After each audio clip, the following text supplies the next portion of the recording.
Bonjour. Alors, on va faire comme on faisait à l'école. Je me suis dit, après tout, on va continuer. Donc, tous les matins, je vous enverrai une petite vidéo d'une lecture. Donc là, j'ai choisi un livre qui s'appelle Léo a disparu, d'une auteure, Roselyne Bertin. C'est une Dromoise, elle habite à côté de Romans et elle venait souvent au Festival du Polar à Saillant. D'ailleurs, c'est un livre qui était pour l'école parce qu'il y a marqué pour les élèves de l'école de Saillant, une enquête sur les traces de Léo. Bonne lecture, Roselyne Bertin. C'est parti. Récit de Gilles. Il a commencé à se tortiller sur sa chaise dès que j'ai pénétré dans le bureau, vers 10h30. Il avait posé à ses pieds son sac de classe et tenait à deux mains sur ses genoux un vêtement roulé en boule. Sans doute un blouson. Il m'a jeté un coup d'œil par en dessous et s'est mis à se tortiller de plus belle. À croire que les chaises de la gendarmerie sont d'un motel spécial muni de piquants. Je suis allée m'installer derrière la table. Je ne voyais en face de moi qu'une tignasse châtain blond et un bout de nez. J'ai siffloté, toussé, tripoté le paquet de feuilles blanches, branché l'ordinateur, histoire de lui faire comprendre que je n'étais pas seulement un uniforme de gendarme, qu'il y avait en moi sûrement quelque chose d'humain. Peine perdue, il contemplait ses pieds. Alors je me suis lancée. Bonjour, je m'appelle Gilles Valérian et je suis officier de police judiciaire. J'ai été chargé de ce qu'on appelle une enquête d'environnement. Ça signifie que je vais essayer de rassembler le plus de renseignements possible sur ton copain Léo, en m'adressant à tous ceux qui le connaissent. Je suppose que tu es d'accord pour m'aider ? Le garçon a confirmé d'un vigoureux hochement de tête. J'ai enchaîné. Eh bien alors, on y va. Entre nous, Clément, j'étais certain de ton accord. Léo, c'est ton copain, n'est-ce pas ? Nouveau hochement de tête affirmatif. Pas facile à apprivoiser, le copain de Léo. J'ai continué. Vous vous connaissez depuis longtemps ? J'ai attendu, tranquille. Il finirait bien par me répondre. Il s'est redressé. J'ai tendu l'oreille. Un filet de voix un peu rauque, un peu hésitante. On est copains depuis la 6e. Je vois. Vous vous êtes retrouvés dans la même classe de 6e alors qu'avant, vous ne vous connaissiez pas et que vous avez sympathisé. Comme ce n'était pas une question, il n'a pas bronché. Il avait défroissé son blouson et le lissait du plat de la main. En primaire, tu étais à quelle école ? Saint-Exupéry. Tu t'y plaisais bien ? Le maître était sympa ? C'était une maîtresse. J'ai espéré qu'il allait ajouter un commentaire, qu'elle était gentille ou sévère ou jolie. Quelque chose qui m'aurait montré que sa timidité commençait à fondre. Mais rien n'est venu. Une maîtresse, bien. Et Léo, tu sais de quelle école primaire il vient ? Hochement de tête. Négatif cette fois. Il ne l'a pas dit ? Il ne te l'a pas dit ? Il a dû me dire le nom, mais j'ai oublié. C'était dans une autre ville, là où il habitait avant. Ah oui, tu veux dire qu'il a déménagé juste avant d'entrer au collège. Alors pourquoi êtes-vous devenus copains, Léo et toi ? Haussement d'épaule. À traduire par je sais pas, sans doute, ou par question sans intérêt. J'ai insisté. Tu es allé vers lui parce qu'il était nouveau ? Tu n'as pas voulu le laisser seul ? Moi aussi, j'étais seule. Mes copains du CM2 étaient dans les autres 6e. Avec moi, il y avait juste 2 filles de mon ancienne classe. Elles se sont assises à la même table. Alors, je me suis installée à côté de Léo. C'était la première phrase un peu longue que prononçait Clément. Je lui ai souri pour l'encourager. J'ai poursuivi. Et vous vous êtes tout de suite bien entendus ? Oui.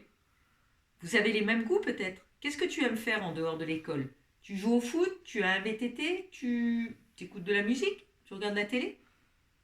Clément a enfin lâché son blouson, s'est penché en avant. Je me suis penchée aussi. Moi, ce que j'aime, c'est la nature. J'aime bien la nature, les bêtes, et surtout, j'aime les oiseaux. J'ai des CD avec des chants d'oiseaux. C'est très beau. Clément s'était mis à parler plus vite.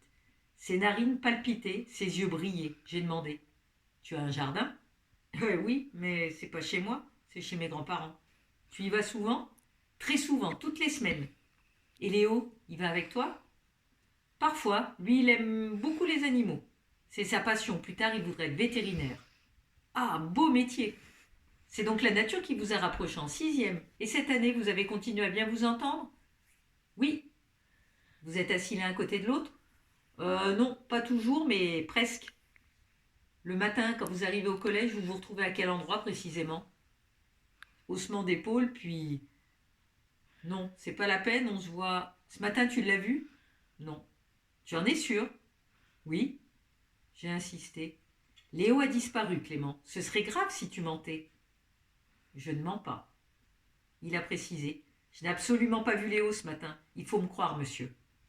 Je voulais bien le croire, mais il y avait cette fille qui affirmait avoir vu Léo devant le collège. Elle était formelle, c'était bien lui. Il portait son jogging noir parce que de 10 à 12, ils avaient sport. C'est ce que m'avait rapporté le principal du collège. Clément, raconte-moi comment ça s'est passé ce matin, au moment de l'appel. Il a inspiré profondément avant de se lancer. De 8 à 9, on avait français. La prof a commencé à faire l'appel et quand elle est arrivée à Léo, elle a vu qu'il était absent. Elle m'a demandé si je savais quelque chose, s'il était malade ou quoi. Et j'ai dit que j'en ne savais rien. La prof a dit bon, et elle l'a marqué absent.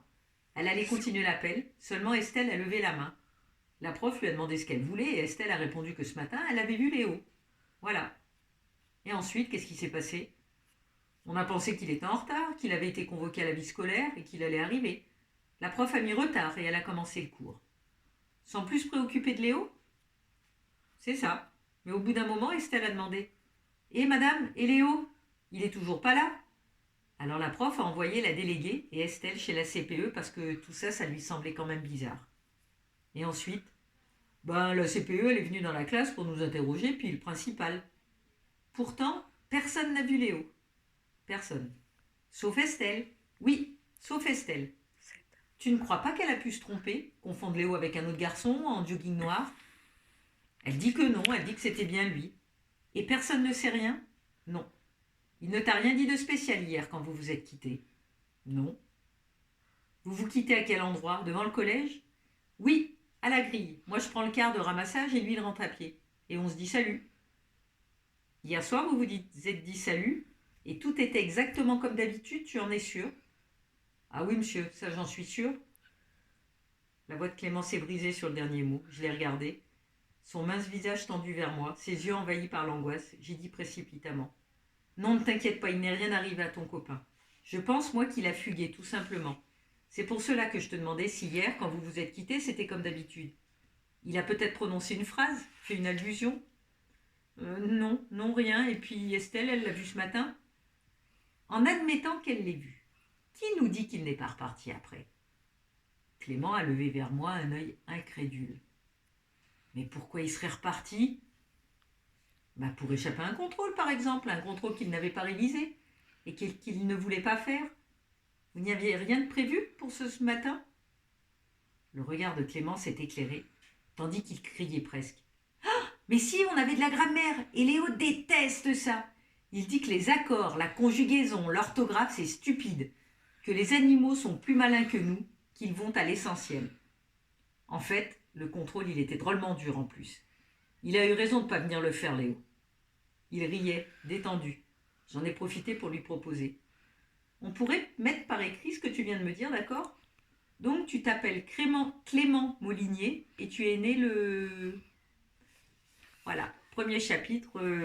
J'espère pouvoir vous lire la suite quand on sera à l'école, parce que sinon, ça veut dire qu'on ne va pas se revoir dans longtemps, parce qu'il y a beaucoup de chapitres.